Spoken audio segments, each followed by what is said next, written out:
Alors, shalom à vous les très chers bien-aimés. J'espère que vous allez très bien et que la journée s'est bien passée pour vous. Alors, j'ai un petit conseil ce soir à vous apporter. C'est juste un petit bilan, voilà, que j'ai fait de cette journée, que je voudrais partager avec vous avec un petit verset biblique. Voilà. C'est Proverbe chapitre 13, verset 20. Voilà. Alors, nous lisons ce verset qui dit ceci. Que celui qui fréquente les sages devient sage, mais celui qui se plaît avec les insensés s'en trouve mal. Celui qui fréquente les sages devient sage, mais celui qui se plaît avec les insensés s'en trouve mal. Voilà. Alors, qu'est-ce que je voulais dire? Si tu fréquentes un insensé, c'est celui qui n'a pas de sens, qui n'a pas de sens, qui ressemble à une voiture, qui n'a pas de volant. Un insensé, c'est celui-là qui est ignorant. Voilà. Un insensé, c'est celui qui n'a pas de connaissance. Un insensé, c'est celui qui ne connaît pas Dieu. Un insensé, c'est celui-là qui discute pour ne rien savoir et ne rien retenir. Voilà. Donc quand tu es en face, quand tu as pour ami un insensé, sache que tu vas te trouver mal. Parce que tout ce qu'il va faire n'aura pas de sens pour lui. Voilà. Te faire du mal, pour lui, ça n'a pas de sens. Te faire du mal, pour lui, c'est normal. Voilà, ça ne va rien l'inquiéter. Un insensé, c'est comme tu habitais, bien-aimé, tu habitais dans les ténèbres. Tu résidais dans les ténèbres. Un insensé ressemble au diable avec qui tu marches. Voilà, donc, dans les relations amicales, si tu marches avec un insensé, sache que ta vie va se trouver mal. Ça veut dire qu'il va mal te parler, il va te manquer de respect. Voilà, des mauvaises choses de la vie vont te contaminer avec lui si tu marches avec un insensé que tu as pour comme ami dans les relations sentimentales.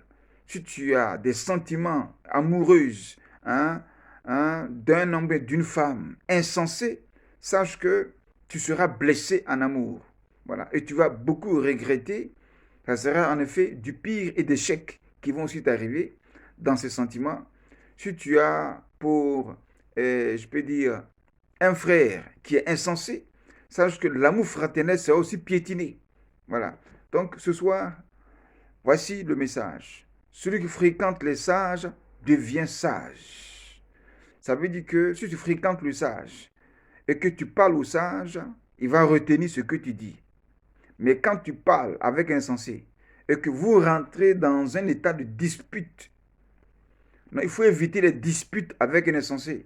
Parce que dans les disputes, dans le parler que vous allez avoir, ça va prendre une tournure de dispute. Il va trouver ça en mal, alors que ce que tu dis n'est même pas mal. Et ça peut finir dans des bagarres. Et la bagarre devient du mal qui va t'arriver. Le mal, bien aimé, est égal à la malédiction. Parce que c'est du mal que vient la malédiction. Donc, mal dit les actions, c'est ça le comportement d'un insensé. Donc celui qui fréquente un insensé, sache que ta vie ira de mal en pire. Et ce mal-là va créer la malédiction. En effet, la malédiction qui est sur lui sera transformée, sera transférée en toi. Voici la raison pour laquelle Dieu dit d'éviter l'insensé. Parce qu'il porte sur lui la malédiction. Un insensé peut être un criminel par rapport à ta vie et te faire mal. Un insensé peut être un voleur à ta vie pour te voler. Un insensé peut être un escroc. Parce que avoir l'amour de l'argent, c'est avoir un cœur insensé. Un cœur qui n'a pas l'amour de Dieu. Donc s'il a l'amour de l'argent pendant que vous êtes amis, sache qu'il va t'escroquer. Et l'escroquerie va faire mal à ta vie financière. Un insensé, c'est celui-là qui a en lui, bien aimé, la haine.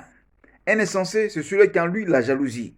Un insensé, c'est celui-là qui n'a pas l'amour de Dieu. Un insensé voit dans son esprit tout est noir et que tout ce qu'il pense est noir. C'est ça un insensé. Un insensé n'a pas d'éducation. Un insensé ne sait pas parler mais parle mal. Un insensé ne sait pas réfléchir. Tout ce qu'il réfléchit est gauche. Un insensé n'a pas une vie honnête. Un insensé a une vie tortueuse, la vie d'un serpent. C'est ça l'insensé.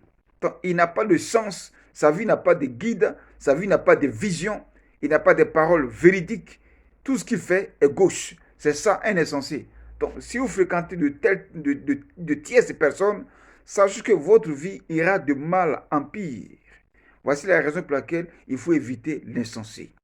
Évite d'avoir le numéro de téléphone même d'un insensé. Il faut éviter d'être en contact avec un insensé. Il faut éviter, bien aimé, la fraternité d'un insensé. Évite même la maison d'un insensé. Parce que tout ce qui tourne autour de sa vie n'est que du mal.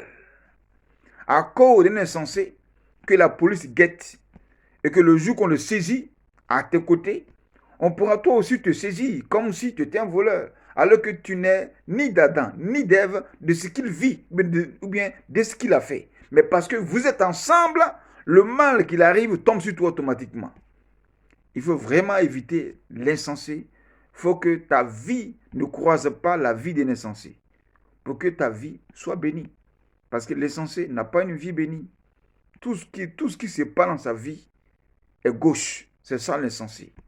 Donc ce soir, voici la petite exhortation que j'aimerais partager avec vous. C'est dans Proverbes chapitre 13, verset 20. Dieu dit que celui qui fréquente le sage devient sage. Donc quand tu fréquentes un sage, la sagesse qui est en lui t'est communiquée. La bénédiction de Dieu qui est sur lui t'est communiquée. Le Saint-Esprit, l'Esprit de Dieu qui l'environne t'est communiqué et tu es béni également comme lui. Voilà. Et il n'y aura pas de jalousie en lui pour que toi aussi tu sois béni. Mais il veut que tu sois béni comme lui. C'est ça le sage. Mais quand tu fréquentes l'insensé, la même manière que son cœur est noir, il ne va jamais accepter que tu sois béni. Parce que s'il a vu des choses bénies en toi, il va vouloir les récupérer ou bien les détruire. Voilà. Donc, voici un peu, il faut éviter l'insensé, évite d'avoir son contact, évite d'avoir son numéro de téléphone, évite de fréquenter un insensé, évite d'avoir un fiancé ou bien une fiancée, un insensé, évite d'avoir un ami comme insensé, évite d'avoir un collègue du travail même comme un insensé, évite même d'avoir un frère comme un insensé. Voilà, c'est ton frère de famille, mais ne le fréquente pas comme un insensé. Voilà, évitez l'insensé, c'est ce que la Bible dit ce soir. Donc ce soir, pour éviter que vos cœurs ne tombent aussi dans le mal, parce que quand tu fréquentes un insensé, à cause de sa mauvaise attitude, tu peux piquer même une crise si tu n'as pas fort d'esprit. Oui, tu peux même te pendre, te suicider à cause d'un insensé. Si tu marches avec un insensé, si tu n'as pas un cœur, tu n'as pas un cœur solide et que tu as un cœur malade, donc tu as des maux de cœur, tu as des palpitations comme l'asthme, comme si tu es asthmatique, si tu es tensionnaire et que tu marches avec un insensé, tu risques même de piquer des crises, de mourir devant l'insensé par rapport à son attitude. Donc je voudrais vous encourager à éviter l'insensé parce que ce n'est pas une personne qui est bénie. Il ne va jamais te comprendre. À chaque fois que tu vas parler, vos paroles, vos décisions vont tourner dans des disputes et des palabres. Voilà. Donc évitez l'insensé pour que vos vies soient sauvées. Voilà. C'était votre serviteur, le prophète Prince Jérémie. Donc shalom à vous et partagez cette petite vidéo et retenez la parole de Dieu, Proverbe chapitre 13, verset 20. Shalom à vous.